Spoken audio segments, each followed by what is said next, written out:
สุเพิ่นกำลังวัดกำลังแทกเบาเตี้ยกับเบาบางกำลังเบานะซื้อดินพี่น้องเอ้ยกำลังวัดกำลังแทกในสิได้ซื้อแบบนี้มาชมธรรมศาสตร์เมืองปากสองแดนหนาวจ้ะทุกคนคือสวนกาแฟนี่ก็คักแฮงและตอนนี้ก็ยังได้มาชมสวนหมักเขือกระเจ้าอีกพี่น้องเอ้ยซุมป่าซุมลุงเพิ่นปลูกไว้ป้าที่โตแต่ละมื้อแต่ละวันมีแต่ขายกับขายพี่น้องเอ้ยขายกาแฟขายพักกะหล่ำพักกะหล่ำห่อพักอันนี้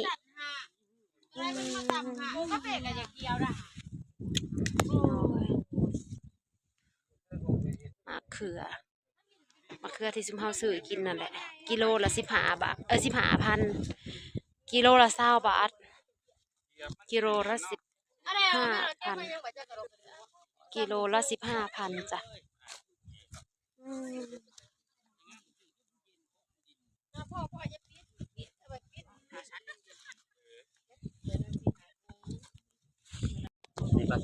ปลาซ่าบ่นี่นะปลาสะอาหารตัวนี้นี่โมเมนมันทุกคนตอนนี้อยู่สวนมะเขือจ้าพี่น้องสวนมะเขือปากซองไปเบิ่งสวนกาแฟแล้วก็มาสวนมะเขือพี่น้องเอ้ยสวนมะเขือนี่ก็โอ้ยแม่นเบิดกว้างใหญ่เก็บเกลือละลายถุงพี่น้องเอ้ยนี่นะว่าลูก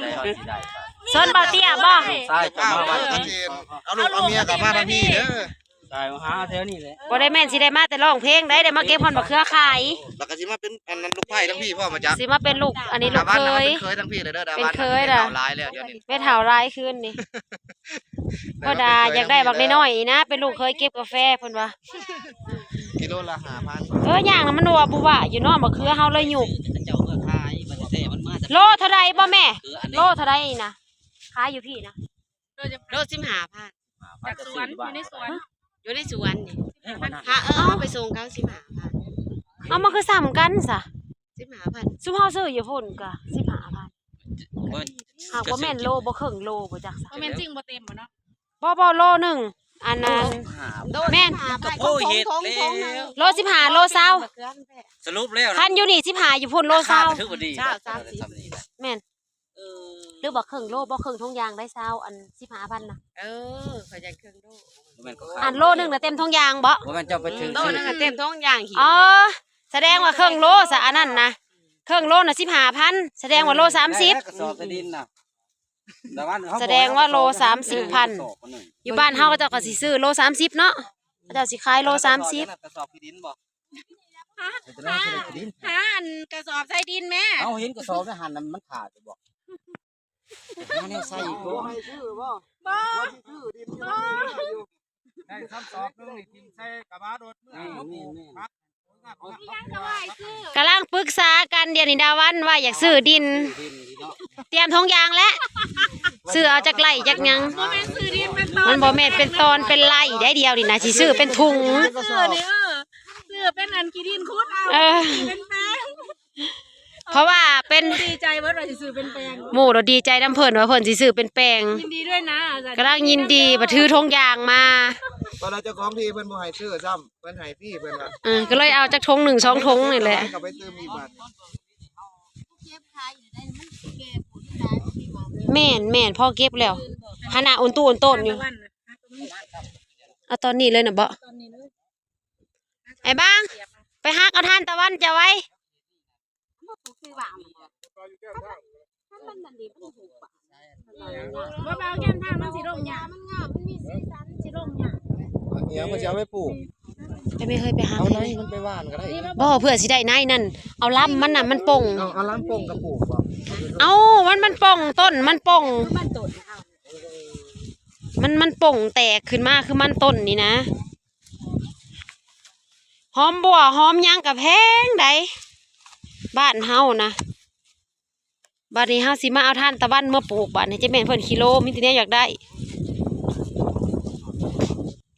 เอาตัวมันนั่นมีแตกนะเฮ้ยเอาตัวมันแตกนี่ลำที่มันมีมันโตแตกนี่นะนี่ดาวันนี่ลำใหญ่ๆแบบนี้เด้แล้วก็ฮักเป็นตอนแม่นปลูกแบบนี้ก็ได้นี่เฮ็ดคือเฮาปลูกมันนี่เอาขี้ดินไปน้ำยังว่าเอาไปสิได้แล้ว เอาอีก ได้เสื้อได้แนวเลยอยู่บ้านเฮายังบ่มีเด้อ แนวได้ดีๆเฮาก็เอาตัวเฮ้ย เอากี่ดินเมื่อน้ำเด้อ อันนี้ลืมบอกว่าความจบความงานมันเคียงคู่กับคนรอเด้อ นั่นแม่นทันได้รออีหลีเฮ้ย มีแต่ของฝากของตอน มาปากสองมาปากสองได้เบิดสุแนว สอบนี่คุดดินใส่ เสร็จบ้านนี้กระสอบก็ได้ ปลูกเอา ดินนี่ก็สิเอามาปลูกต้นนั่นดอก ดอกทานตะวัน ดอกตะเว้นน้อยเบิ่งแน่กว่า คือเฮาเสียมันต้นเลยครับ เป็นถอนเป็นถอน แม่น หกกับหกแท้ๆเพิ่นว่าหักหกงามนะพี่น้องเอ้ยคือบ้านฮับหกกกอย่าคิว บ้านเพิ่น ต้นมันแก่มัน เอาเบิดโลดได้เบิดเลย เอาเบิดบ่ ไปมันทีมเอาแต่ลำมันบ่ ของมือ ของบ่อึดแล้วอะ โอ้ยสุดปันเอ้ยมีแต่แนวตัวจักได้เนาะผัวใหม่ได้จะบ่อยากเอาบ่ผัว ยังแต่ผัวใหม่บ่ทันได้ ก็อยากได้หน้ามันขี้ข้าน เอาแบบนี้ซะก่อนผัวใหม่ไว้ทีหลัง อยากได้มากแล้วมันขี้ข้านนี่แน่เลย พอมันสิแพ้โพด โอ้ยแล้วเพื่อเอาให้ขัวขายได้ ขวเพราะมันไม่เป็นให้ขว มันบ่มีเม็ดจังซี่ ไปนี่ไปปลูกก่อนเนาะเด้อ เสร็จบาด สอบ นี่ ก้นขาดเด้อบัดนี้ เสร็จสิไปเอาอยู่ไสบัดนี้เอายังโกยเฮ็ดไปแล้วดาวันนะเสร็จ สิได้ดิน บ่เอาก็ย่างนะ ฝากซองมาเด้อบาทนี่ ดาวันน่ะหาเว้าไปเบิดซั่นละเดียวนี่นะ ได้ดินอยู่เมืองปากซองนะพี่น้องดีใจแห้งเด้อ เอ้ยดีใจ ดีใจแห้งกระดอกกระ สิได้อัน ผู้ใดสิมีบุญวาสนาสิได้ดินทางปากซองนี่บ่แม่นง่ายๆเด้อเพราะว่าดินทางนี้เป็น ดินดีดินดำ เป็นราคาพร้อม อืม ยากสิได้มีโอกาสเป็นเจ้าของแต่ว่า แม่ เรามีโอกาสแล้วมื้อนี้ เอาหีฟ้าไปฮุบไปไว้กระสอบเพิ่นก็ กระสอบเพิ่นก็ถือให้อยู่เลยไปจกเอาโลดกระสอบเอ้อยแล้วก็ถือให้แหละจกเอาโลด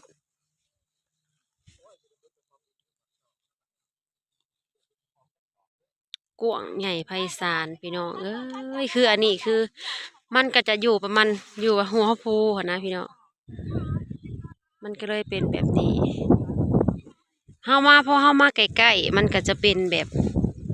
ธรรมชาติเนาะพี่น้องเนาะทุกอย่างแบบคักแหงอะดิดินกว้างขวางดินแบบ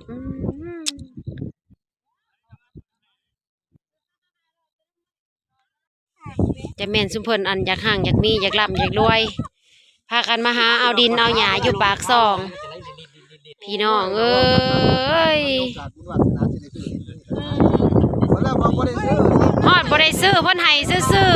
ๆตะกี้ว่าสิมาซื้อดินอยู่ปากซอง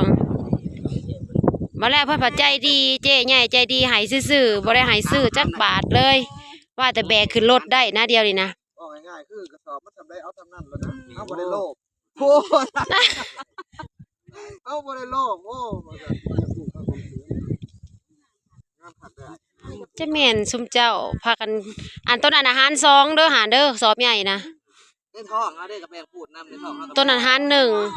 ตัวใหญ่นะเอากาว่ามันได้2 คนเพราะว่า3 คนเด้ผู้ละน้อยพอ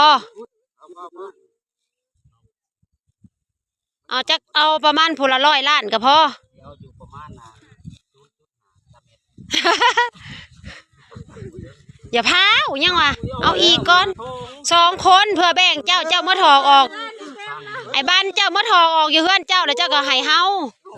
อันนี้กระสอบนี่นั่นต้นอาไหดาวันสอบน้อยนั่นต้นนี้เจ้ากับเฮายังว่าเอาใส่ แสดงว่าบ่ได้แต่ดาวันต้นนี้เนาะซุปเปอร์นี่ก็อยากได้น้ำ เอาลงขึ้นรถลำเดียวกันเนาะเป็นหยังก็เป็นน้ำกันแต่ว่า คิดว่าแต่โลกดาวันกับซุปอันนั้นกับซุ ห่ ป ว อั ย น บ่แล้ว แท้ๆน้ำกันเบิดทีมงาน เจ้าลืมเปิดไฟเตียงมือเปิดไฟ มื้อเช้านี่ก็เข้าอัน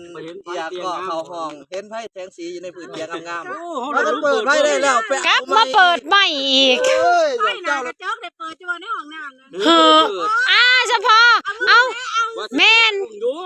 เฮาว่ากระจกนี่ก็เปิดได้เฮาว่าหักบ่ลองแตะบัดนี้น้ำอุ่นเพิ่นเฮ็ดแนวใดเนาะมันมีเปิดนี่เด้มีเปิดมีปิดแบบเอามือแตะเพิ่นว่าฮ้อนโอ้ย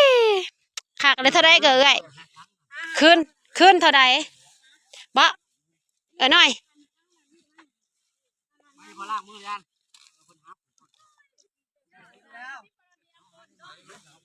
บางนี้พากันซื้อดินเอาดิน อิคิโลป้านี่บอกอยากได้เป็นลูกเคยเนี่ยบ่แม่เฒ่าเอาฮอดมะเขือ เอาฮอดกาแฟแถมยังมาเอาขี้ดินเพิ่นเมื่ออีก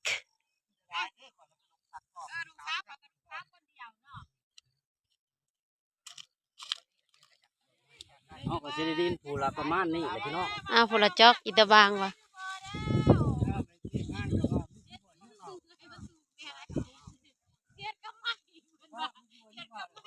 เอาดินเข้าเจ้าอีหลีได้อพี่น้องบ่ได้เว้าซื่อๆเด้อเทิงเว้าเทิงเอา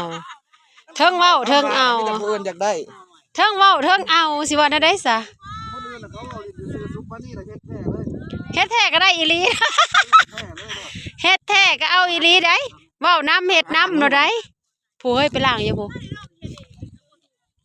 ไปพี่น้องเอ้ยม่วนซื่นน้ำกันเพ้อได้เทิงดินได้เทิงหยังซัมบะปีฮีโร่พากันเอานะอันนั้นก็มะเขือบ่น่ะนะโอ้โหยทางนั้นก็มะเขือมากระดอกกระเดี่ยแท้โอ้โหยแห่งงามตัวนี้นะอะไรคนละถือมะเขือในมือผมลำหล่ออยู่ โอ้ยเฮาน่ะสิเลี้ยงงัวจัก3-4แม่หญ้านี่ ป้านนั่นอย่าขาย30,000เขากับบ่ซื้อก็เลยบ่ได้ขายซ้ำงัวก็ได้ป้าดสวนมะเขือห้วยจ้ะเขาว่าแพงเขาก็เมื่อเซยห้วยยายแล้วบอก4-5 หมื่นบัดให้บอกราคาบ่บอกเขาก็บอกแม่มันหลายๆแล้วเนาะอันนี้ก็จักดอกพี่ซังว่าวหลายเขาหลบเมื่อเซยธรรมศาสตร์สร้างกระดอกกระเดียแท้ท้องฟ้าก็แจ่มใสดี เฮ้ยแบบเป็นใจขนาดนะมื้อนี้เป็นมื้อเฮาสิมาเลาะผลชลทาเพิ่นก็เป็นใจเพิ่นว่านัดกันแล้วว่าซั่นซะเมื่อคืนนี่ก็เว้ากันเลยได้ลงกับอันพญาแทนพอดี ไล่หาเพิ่นเฮ็ดจะได้ก็เปิดให้ลูกให้หลานไปเด้อว่ามื้อนี้เปิดอีหลี เป็นกล้วยตานีคนไทยที่มีแม่ตานีอยู่เดี๋ยวเฮาสิไปถามข่าวถามข่าวว่าผู้สาวตานีอยู่ทางนั้น เขาดินมันงามแน่นี่เนาะเขานี้ปักบัวเลยนะ บวกไปเลย คักๆพี่น้องเอ้ยพามาชมสวนชมบรรยากาศโอเค